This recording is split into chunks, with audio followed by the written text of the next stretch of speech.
Complex and perplexing is how sin. Okay, so I just realized that my mic was muted the whole time I just been talking. So anyway, basically what I was saying is that I found a bunch of articles and videos about the Savanah Soto-Matthew Guerra murder case, and I put them in chronological order as best I can so we can go over them kind of in just like a deep dive into the timeline so that we can get to where we are currently. Because I believe that the longer this case goes on, the more things are going to come out, and we want to kind of be up on it because this is going to be a high profile case even when it goes to trial. Um, where we are right now, this article came out the day that they were found, and or well, it's an article that it was an original article that had been updated. So this article is going to cover when they were found. Now, Savanah Soto was last seen alive on December 22nd, 2023. When she came up missing, her family was originally thinking that her boyfriend, Matthew Guerra, had done something to her or had something to do with her disappearance because they called him, basically said that he's no good or he's bad news, you know. So the family was thinking that he was the cause of her being gone.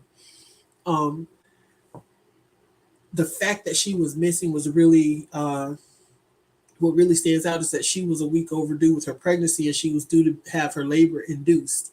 And that's a major thing because when a pregnancy goes beyond a certain point, then it becomes unhealthy for both the mother and the baby. The baby can develop all kinds of conditions from being in the womb too long. The mother can have all kinds of complications. It can be a mess um, when a pregnancy goes too far overdue. So let's watch this first video and I'll be back.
All right, so that was the first video. I'm not going to read the article because it's basically going to be the same thing that was said in the video.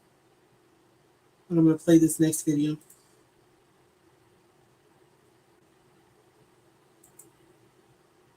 What I'm about to tell you, excuse me, what I'm about to tell you is preliminary information and could change.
So you just said that the family was the one that found the car. We're thinking possibly for 3 or 4 days. Or actually, they were alerted to the car's location and then they discovered it and called it in. So someone else actually found it.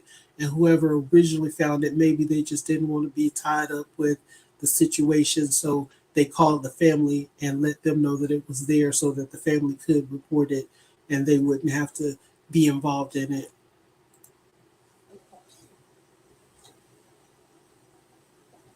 I don't know exactly who found it, but the parents were alerted by someone or the family was alerted by someone who came across the vehicle.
And I'm wondering if the reason he kept saying that it's a perplexing crime scene, if that reason is because it's not readily obvious whether it was a murder suicide or a double murder.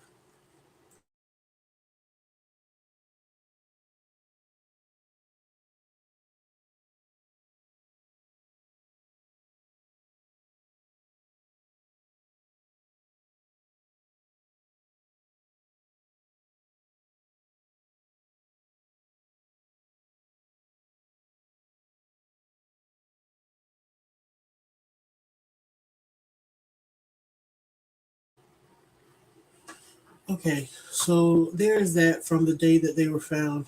This has some aerial footage in it. So let's check that out of the police presence on scene and them working the scene.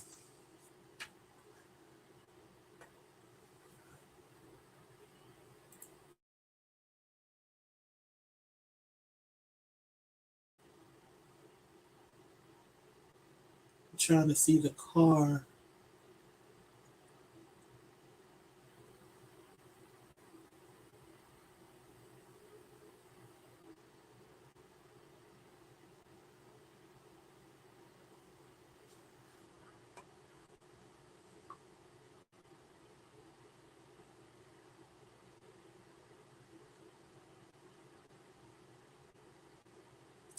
Oh, and guys, I figured out what the problem was. Like when I was doing my lives and it kept crashing out and having issues with video playback. It was the browser I was using.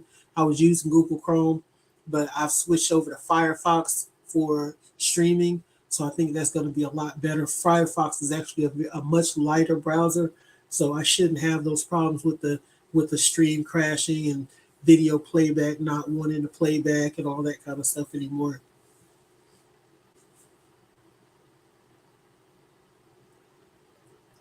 Yeah, Google Chrome is really heavy on resources. It'll drain your computer.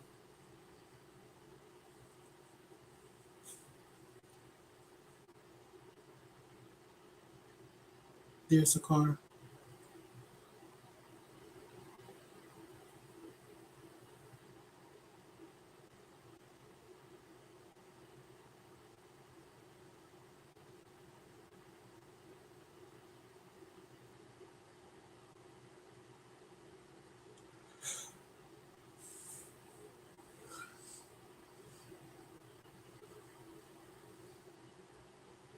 I wonder if that's the family standing there by that dumpster.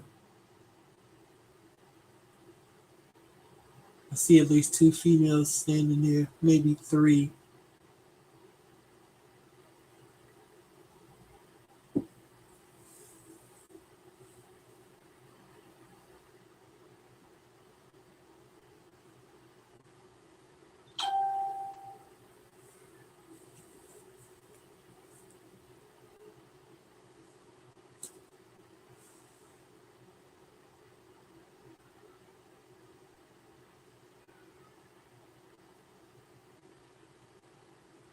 Oh, and it's kind of interesting that her little brother was killed a year before, and his death had something to do with drugs. There were drugs tied into his murder, and now we have her with drugs tied into her murder.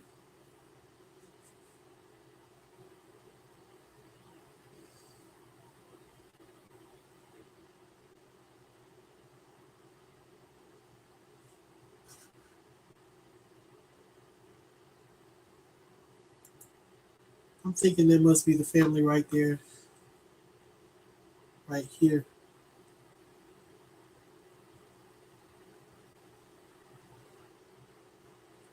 It's either going to be them or these standing over here by the police car. All right.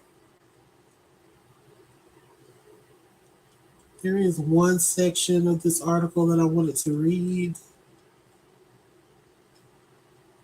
Oh, it's not this one, it's the next one. All right. So this is about her brother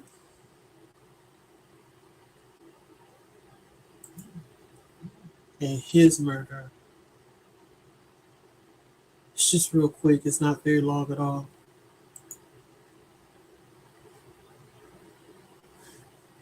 Okay, I got to turn off my ad blocker.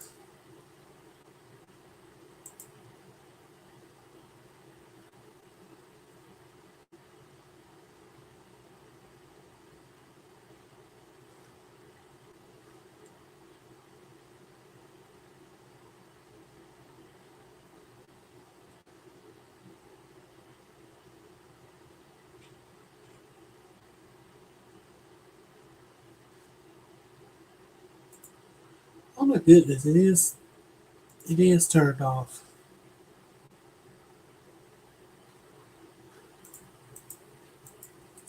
Okay, well, never mind. But it was just a video about from the scene when her brother was murdered a year ago.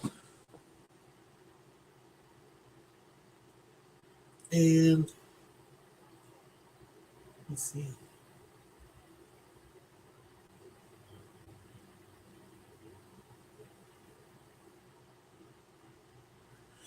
It says Ethan Soto died after being shot around 3:15 p.m. in the 2000 block of Alston Street, found just east of Callahan Road. According to police, Soto was meeting someone down the street when an argument ensued and he was shot.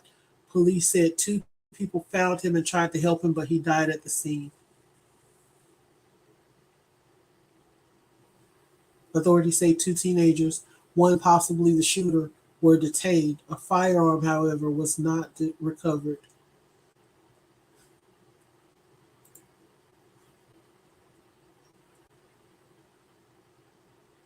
And this is the guy that was charged with the murder of her little brother.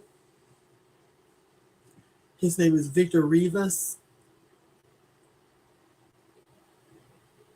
This is the guy that the family jumped in court.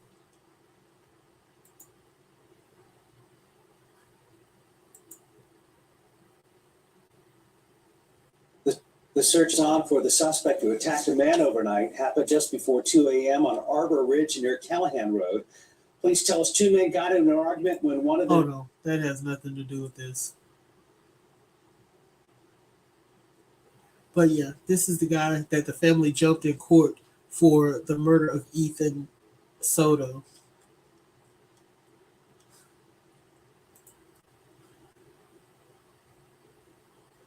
And here's the video where they jumped him.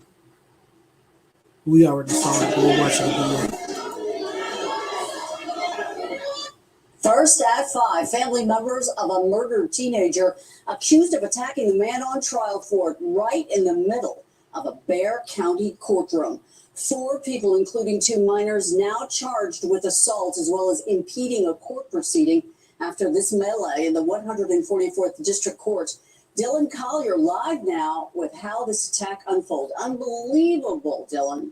Certainly is, Ursula. This was supposed to be a routine hearing for defendant Victor Rivas, charged with killing 15-year-old Ethan Soto in May of last year. But footage shows Soto's family had other ideas this morning. Rivas, who was handcuffed and placed in the jury box, was repeatedly struck with closed fists after members of Soto's family jumped over a partition and attacked him in the jury box. Deputies said Rivas had gestured toward Soto's family after being brought into court.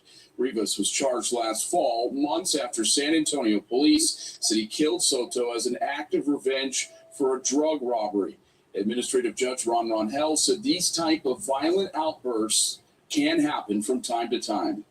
Think about courtrooms, you're bringing in victims of violent crimes with people that are accused of committing those crimes. And so oftentimes courtrooms can become powder kegs. One little spark can ignite. And this was certainly one of them. Rivas was checked out by paramedics at the courthouse for a facial injury. 4 people, 2 of them minors, will be charged with assault causing bodily injury and impeding a court proceeding. Both of those are Class A misdemeanor charges. Judge Ron Hell confirmed Judge Michael Mary hit the panic button and left the courtroom, as he's been instructed to do during situations like this. No court staff members were hurt during the brawl. Reporting live, Dylan Collier, KSAT 12 News. Keep up to date with all of San Antonio's top news, weather, and so much more by clicking the like and... All right, so that's the backstory on her little brother. Now, here is the video with the infamous towel toss in it. This video is from apparently someone's surveillance camera at the apartments where the car was dumped. And what you see in this thumbnail is the gray Kia Optima that belonged to Matthew Guerra, a black truck that belonged to a suspect in the whole situation. Of course, at this time, they didn't know what his involvement was.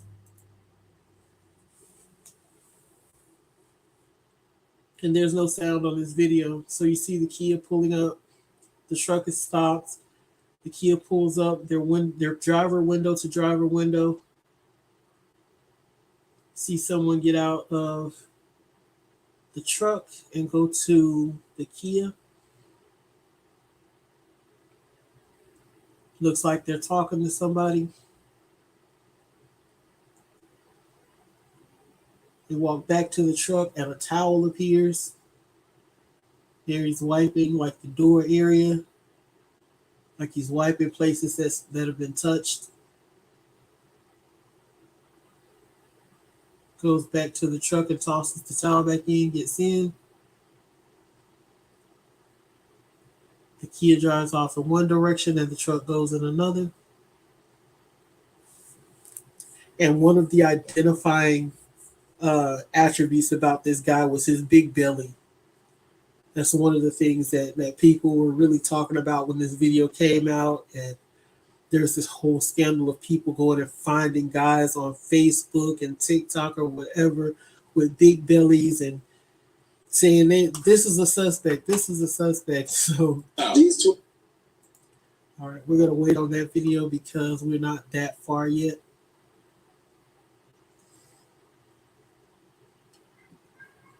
And it's, let's see, he's gonna talk about it here.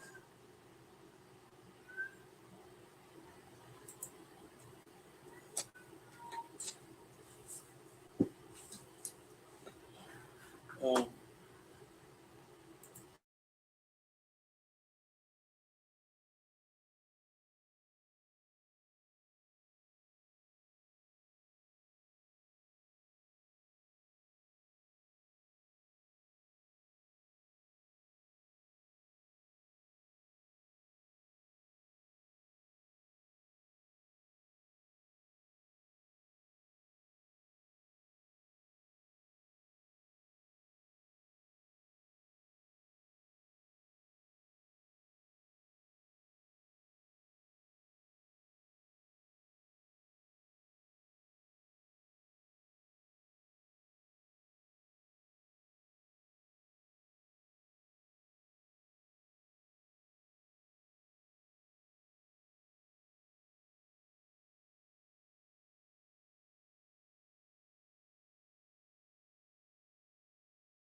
So there's the answer to my question from earlier when I said I wonder if he called it perplexing because it wasn't readily obvious if it was a murder suicide or a double homicide. So it was for that reason.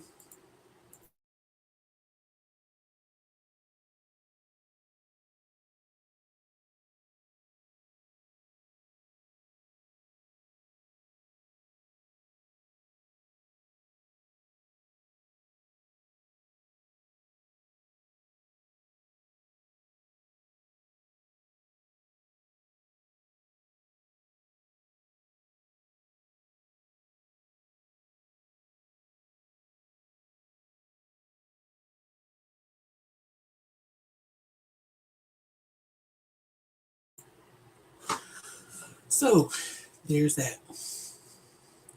I want to get to the article that I was looking at where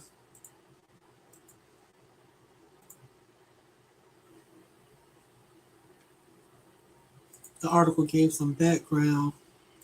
We'll get to it. So this video came out after the discovery of the vehicle. This is an interview with Matthew Guerra's family. Matthew Guerra's family also grieving tonight, not only for his loss, but for Savanah and their unborn child. As News 4 San Antonio's Stephanie Esquivel explains, Matthew's father and stepmother don't believe he was capable of hurting them. It was just Savannah's and Matthew's and baby Fabian's presents under the Christmas tree.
So, of course, his family obviously publicly expressed their disbelief that he killed her, that they didn't believe that he killed her.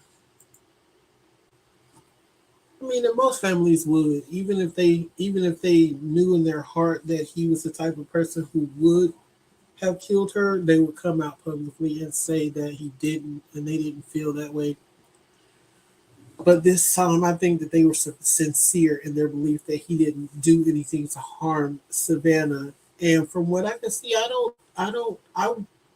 believe I would have been on their side of the fence that he didn't do anything to him because he did seem really excited at that baby shower. He was all smiles in the pictures we've seen of him and Savanah while she was pregnant. He's touching her belly and looking like a proud dad. So I don't think anyone really who was paying attention would have had any reason to believe that he hurt her or that her disappearance was somehow in, revolved around malice on his part, except for the fact that he had that previous domestic violence charge against him. Um, and who knows, maybe that was just a one-off. Maybe it wasn't. Maybe it happened more than once. I don't know. We know about that one time.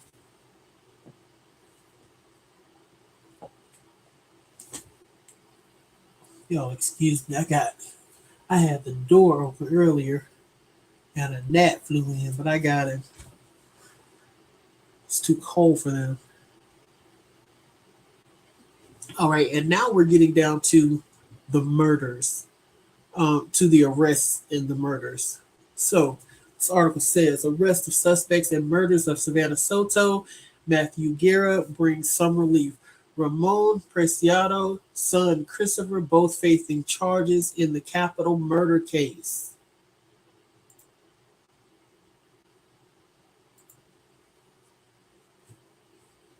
News of these arrests and the murders of Savanah Soto and Matthew Guerra brings some sense of closure to people who've been following this case. Katrina Weber went back to the neighborhood where those bodies of the couple were found, and she tells us why people are now breathing a bit easier there. Always fake news. 53-year-old Ramon Preciado doesn't want to believe it, but San Antonio police have no doubt that both he and his 19-year-old son, Christopher Preciado, are the men they've been looking for since last week. Suspects in the murders of 22-year-old Matthew Guerra and his pregnant girlfriend, 18-year-old Savanah Soto. Christopher, we believe, committed the murders of Matthew and Savannah, and then Ramon helped. The couple was found dead the day after Christmas in a car at this apartment complex on Danny K Drive.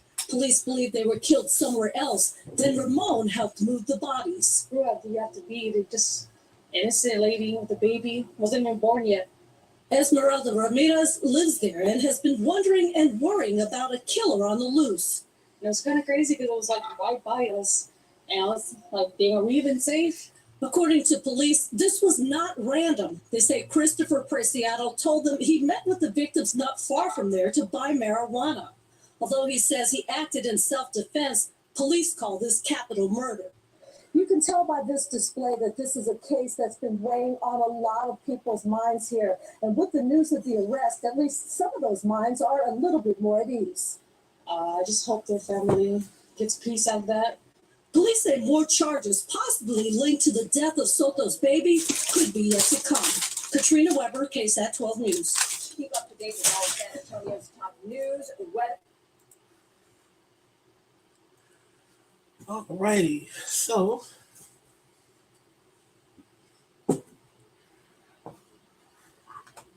think I want to play this one. Now, that was the father and son that were originally arrested.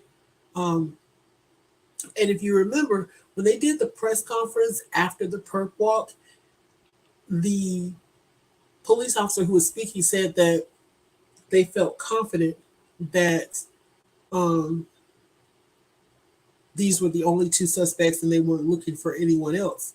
But the internet was on fire about if there was no one else, who tossed the towel? Because we all see that towel just appear out of nowhere. It didn't do it on its own, so someone had to put it there. That means someone had to be in that truck, a third person. So then we get to the arrest of the third person. And shockingly, These two individuals are the only suspects that we were looking for. That was 1 week ago, but today there was a third arrest.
Yeah, you know what? The thought crossed my mind.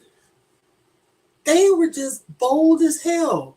Like riding around with 2 dead bodies in the car in order to dump them. I mean, they're not even in the trunk. What if you got pulled over by the police? What if somebody looked over in your car and saw all that blood or something, because there had to be some blood on a window or something? Because in the other video, the family said that they saw blood when the police opened the door. So you really got to be bold or stupid to just do that. Like, even though it was only a few blocks from where they lived, still anything can happen in a few blocks. You could get pulled over as soon as you pull out your driveway on a bad day. Bold or stupid, I'm not sure.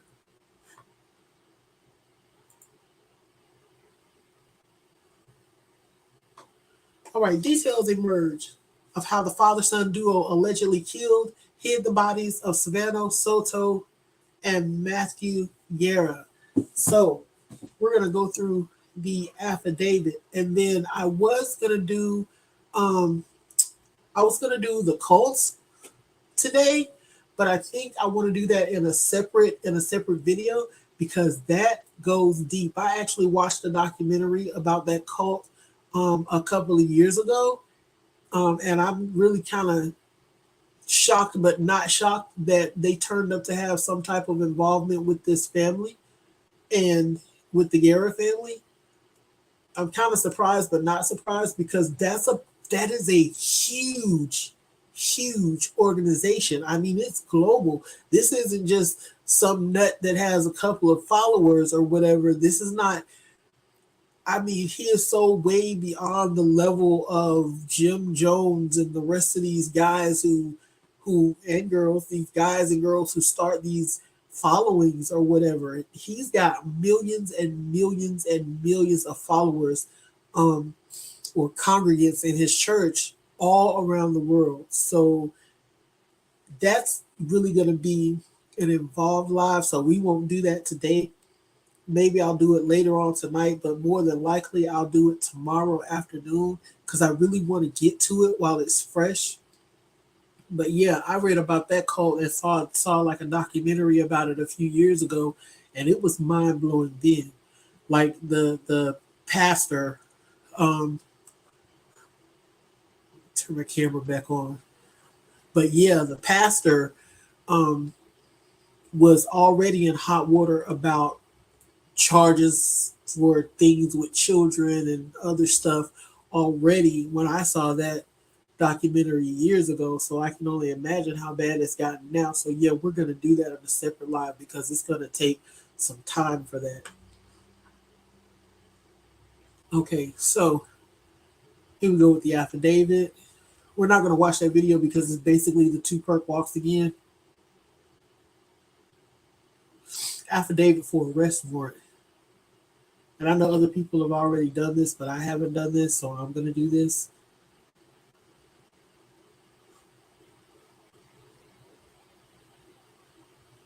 I do not want to download anything.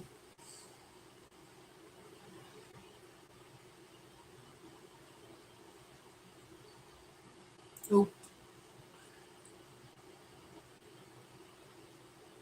Affidavit for arrest warrant. The undersigned, affiant, Detective Jeremy Goodwin, number 2322, being a peace officer under the laws of the state of Texas and being duly sworn on oath, makes the following statements and accusations. A victim in this case has been identified as Savanah Nicole Soto, date of birth August 22nd, 2005, hereinafter referred to as Victim 1. The victim in this case has been identified as Matthew Gabriel Guerra, date of birth October 26th, 2001, hereinafter referred to as Victim 2. An actor in this case has been identified as Christopher Ray Preciado, date of birth September 7th, 2004, hereinafter referred to as the defendant. Said defendant is further identified in SAPD computer files under SID number 1191061. It is the belief of your affiant that the offense of PC 19.03 capital murder multiple persons was committed on or about the 21st day of December 2023 in Bexar County, Texas. Your affiant has probable cause for said belief by reason of the following facts. On December 23rd, 2023, Leon Valley Police received a call for a missing person report, and it gives the missing person report number. Sorry guys, my phone is screaming at me in the background. Family of the missing person stated she was supposed to be induced for her pregnancy and did not show up for appointment. The family advised they had not been able to get a hold of the female and stated she was not answering her phone. A check of the hospitals was conducted by the family, and it was found that the female was not at any of the hospitals. It was found that the female lived with her boyfriend. However, the family of the boyfriend advised they were not able to get in touch with him as well. The female was entered as a missing person by Leon Valley.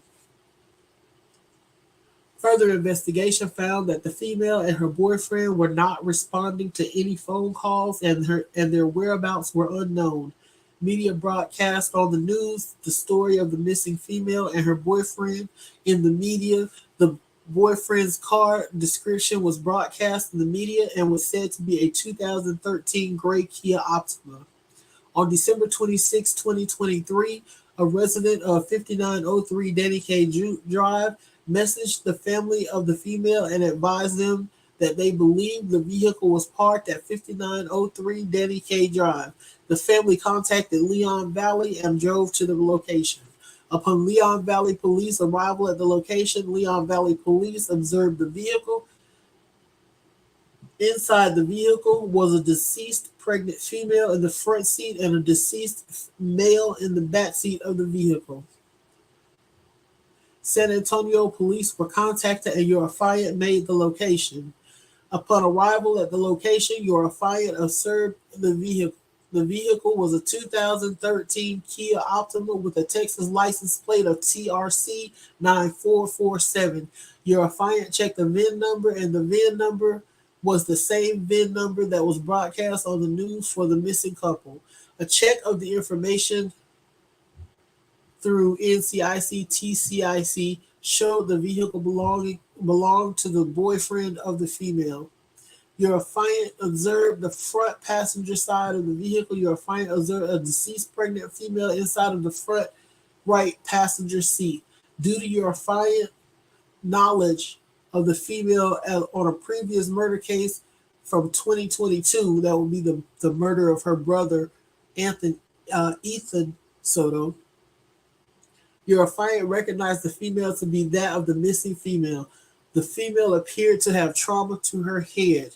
Your affiant then observed the back seat of the vehicle. Your affiant observed a deceased male in the back seat of the vehicle. The deceased male resembled the boyfriend to the female. The male had an apparent gunshot wound to his head, and it appeared the male had been dragged to the vehicle. Your affiant did not have been dragged into the vehicle. Your affiant did not observe any weapon near the male. A search warrant was requested, and that's kind of a standout fact there, that they didn't find a weapon near him, because if it had been a murder-suicide where he killed Savanah and then killed himself, there would be a weapon there, because how would he get rid of the weapon if he was dead? A search warrant was requested so entry into the vehicle could be conducted. While waiting for the search warrant, your affiant spoke to the families of the female and the male. It was found that the boyfriend to the female sold narcotics and would use his phone through cellular communication as well as social media to sell narcotics. It was also advised that the boyfriend would post money and narcotics on Instagram. It was stated that people wanted to rob the boyfriend, and it was stated that the boyfriend had been shot at before. The family provided your affiant with the phone number of the female. The female of the male provided your affiant with this phone number as well as his Instagram. His phone number as well as his Instagram. When the search warrant arrived at the location, a search of the vehicle was conducted. The search found spent shell casings in the vehicle. However, there was no weapon recovered in the vehicle. There was a okay. I gotta figure out how to turn that off. Okay. There was an apparent blood transfer on the outside of the vehicle that was not consistent with the boyfriend causing harm to the female. So they're already saying that even at the scene, it did not appear to be a murder-suicide. Both the female and the male had gunshot wounds to the head, and the male also had apparent drag marks on his back. It was believed that the female and the male were killed at a different location, and the vehicle was driven to the recovered location. During further investigation, your affiant found video surveillance video at 5903 Danny K. The video surveillance found on December 21st, 2023, around 23:59 hours or around 11:59 p.m. right at midnight, a Chevrolet Silverado gray driving with its headlights off from the vehicle recovered location. The Silverado pulled in the middle of the back parking lot and parked the vehicle. The victim's vehicle could be seen approaching the Chevy Silverado. The victim's vehicle parked next to the Silverado. A heavyset male exited the Silverado and the driver's side door of the victim's vehicle opened. A heavyset male exited the Silverado and the driver's side door of the victim's vehicle opened. The heavyset male approached the driver of the female's vehicle and appeared to speak to the driver of the victim's vehicle and appeared to speak to the driver. The heavyset male then get a towel from his vehicle and appears to wipe down the outside of the victim's vehicle door where he had touched the vehicle. The driver of the victim's vehicle exited the vehicle for a brief moment and sat back in the driver's seat. The driver did not match the description of the female victim or the male victim. The Hispanic male got back into his vehicle. The victim's vehicle drove behind the building where the vehicle was found on December 26, 2023. The Silverado followed the victim's vehicle. Now, the fact that they said that the Hispanic male got back into his vehicle makes me think that somewhere they have some better and more clear video of these people that were involved in this, because from the video that we saw, you can tell if he was white, Hispanic. He could have been Chinese for all we knew. All we knew is he was pale skinned, but that video was not clear enough to get facial details to be able to tell, oh, he's Hispanic, he's Native American or whatever like that. So we know there's some video out there that we have not seen, and of course they got plenty of video that they're going to keep, close to the chest. Approximately 3 minutes later, the Silverado was observed leaving from behind the building where the victim's vehicle was found. The victim's vehicle did not leave the location. It was believed that the victims were already deceased in the vehicle at the time of the video observed. It is believed the unknown driver and heavyset male observed parked the victim's vehicle at the location in an effort to hide the vehicle. Not a very good job of hiding it in a wide open parking lot. On January 2nd, 2024, your affiant provided one of the victim's cell phones to Detective Knox at the technical. Sorry about that. I'm taking a nap as soon as I get off here. At the Technical Investigations Unit. On January 3rd, 2024, your affiant received the phone download from Detective Knox. Your affiant found that the victim had recently searched the street of Charlie Chan Drive. Due to your affiant's knowledge of the crime scene area, your affiant was aware that Charlie Chan Drive was a couple of blocks away from the victim vehicle recovery location. Your affiant was able to discover that the victim's vehicle pinged near Charlie Chan Drive and Cary Grant Drive around 23:50 hours on the night they went missing. The vehicle did not start moving again until around 23:54 hours, and the vehicle traveled to 59 1503 Danny K Drive, where the victims and their vehicle were discovered on December 26th, 2023. So this happened fairly quickly. It says that the victim's vehicle pinged around Charlie Chan and Cary Grant at about 11:50 p.m. on the night they went missing. And then the vehicle started moving again 4 minutes later. And from that video, we know that it was 11:59 when we saw the Silverado and the Kia on video together. So that's 5 minutes later. So altogether, we're looking at a time span of less than 20 minutes from the murder to the disposal. Well, actually, even less than that, because that would be 20 minutes from the ping on Charlie Chan to the disposal. And I'm assuming that the ping, at the time of the ping, Matthew and Savanah were still alive. It pinged there when they were getting there, or as they were there trying to handle business or whatever. So we're probably looking at 10 minutes, 15 to 10 minutes from murder to disposal. No wonder they made such a sloppy mess of getting rid of the evidence. I'm glad. Your affiant conducted computer research and was able to locate a vehicle that looked identical to the suspect vehicle. I'm so sorry. Seen on the camera with the victim vehicle. Your affiant did research on the owner of the vehicle and found the owner of the vehicle matched the description of the male that exited the vehicle on camera. Homicide detectives went to the vehicle location listed above and found the listed vehicle at the location. While at the residence on Charlie Chan, a person identified as Ramon Preciado reportedly knowing why SAPD was at his residence. Ramon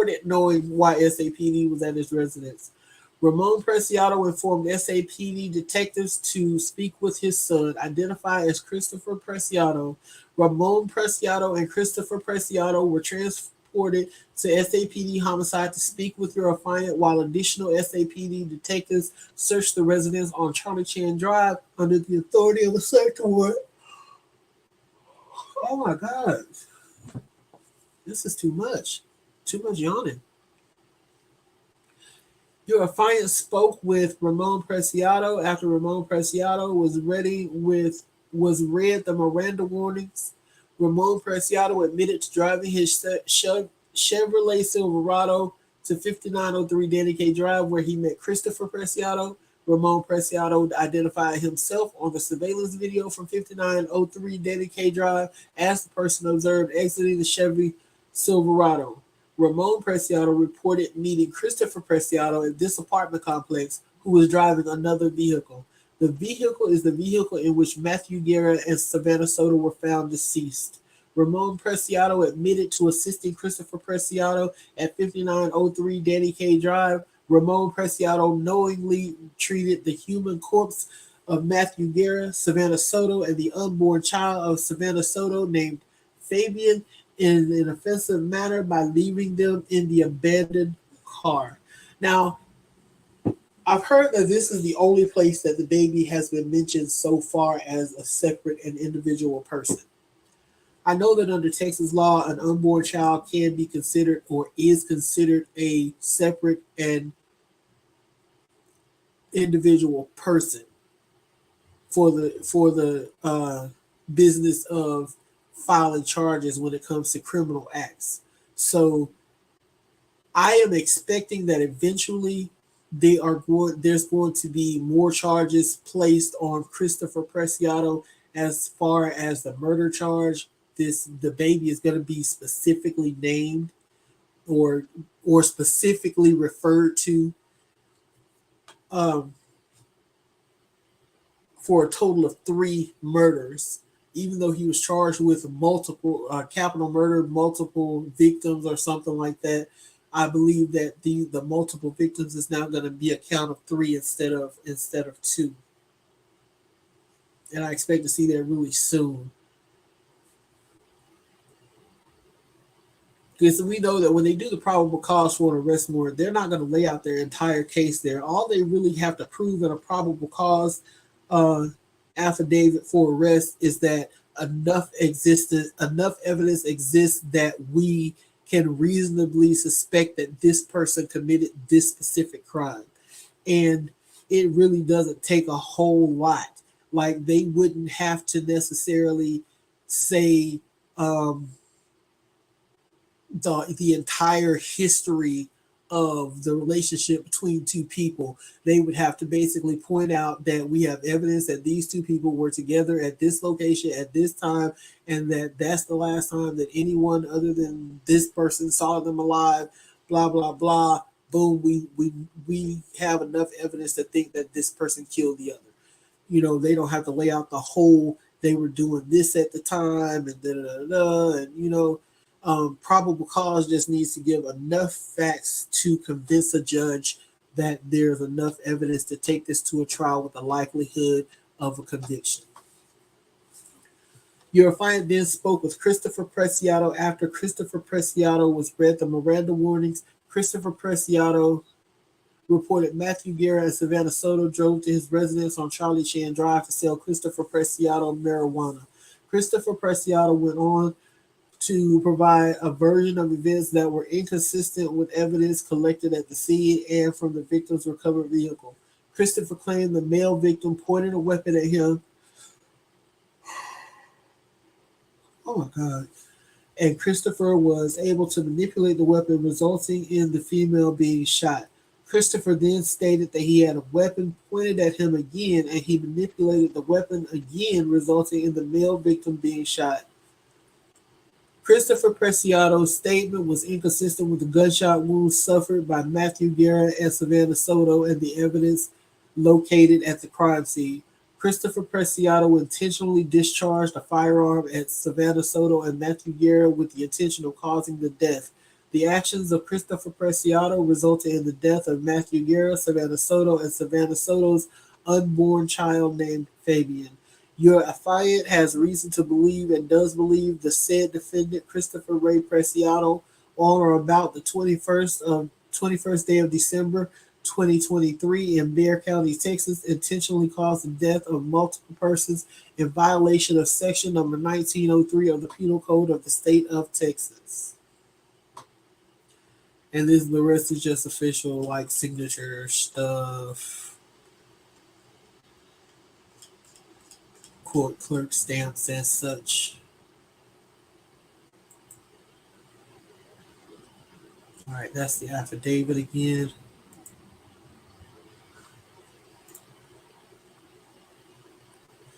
All right, and here we go with a woman charged as the third suspect in Savanah Soto and Matthew Guerra shooting deaths. Mirta Romanos, 47, arrested Wednesday on 3 felony charges. Romanos lived with the 2 other suspects. And even though it's saying that she lived with them, and I'm not going to read this because it's basically the same rehash from the video that we watched a little while ago that was talking about the third suspect being arrested. But she was married to Ramon Preciado. And I actually saw a copy of the marriage record on Icket Mail's channel. I don't remember exactly what video it was, but he does really good coverage. He gets really in depth with them, with these cases. And he did show in one of his live streams a marriage certificate with her signature on it, and Preciado's signature on it and a witness.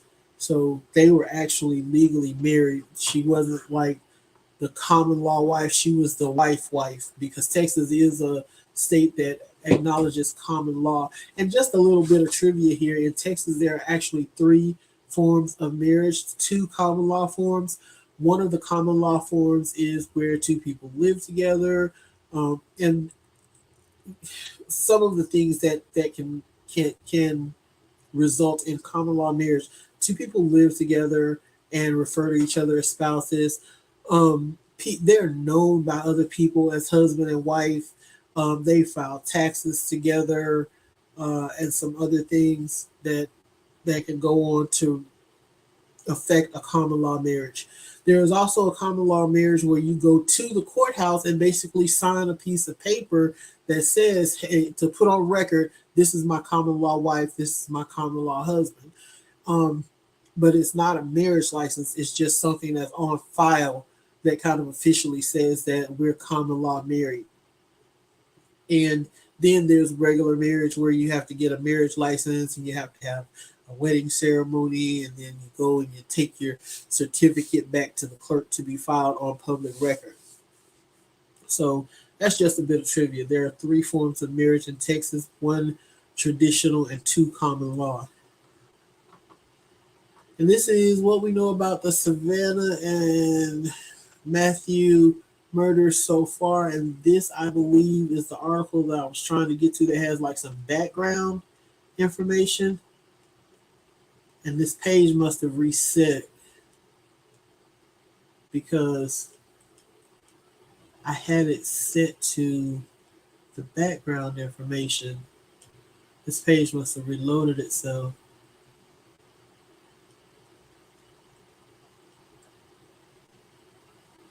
Or this must not be the page. But we're not going to read that because it's all the stuff that we've already read. Now, kind of as an intro to the cult thing, I'm going to play this video, and then I'm going to come back and do a live. I have a lot of information pulled up on the cult. I know this live was not all, exciting, nothing new in it really, but I just really wanted to put a base timeline out there as my first video for the Soto and Guerra murders, so that we all kind of know what's going on so far. And I'm going to follow up with some more videos as new information comes out so that we can keep up to date with this story and with what's going on. So that is the end of the discussion about the Soto's murder. Now, the mother, Raquel Guerra, the mother or stepmother of Matthew Guerra, made a social media post following a video that was put out by this cult that she was born and raised in but was able to get away from. And that cult is called, hold on, because it's a really long name.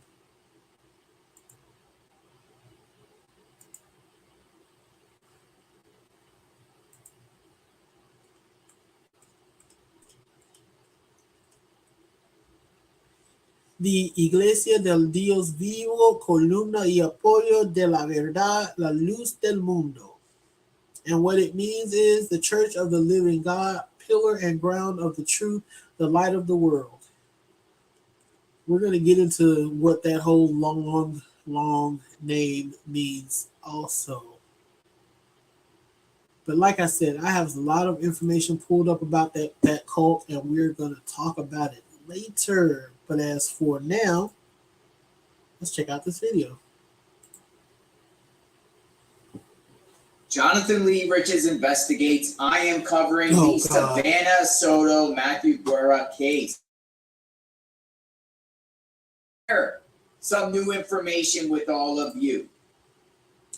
I am not going to play that video because Jonathan Lee Riches will copyright strike you. So, you know what the video is. It's on Jonathan Lee Riches' page. It's called Evil Cult Harasses Savanah Soto and Matthew Guerra Families. Evil Cult Harasses Savanah Soto and Matthew Guerra Families. And that is on JLR. I'm not going to play the video. I'm going to watch the video so that if you guys want to talk about the video, then we can talk about the video. But I'm not going to play the video. That's the end of today's live. Either tonight or tomorrow, and I'm going to say tomorrow. Tomorrow at 1:30, definitely for sure 100. Let me look at my calendar. Yep, I have absolutely nothing on the calendar.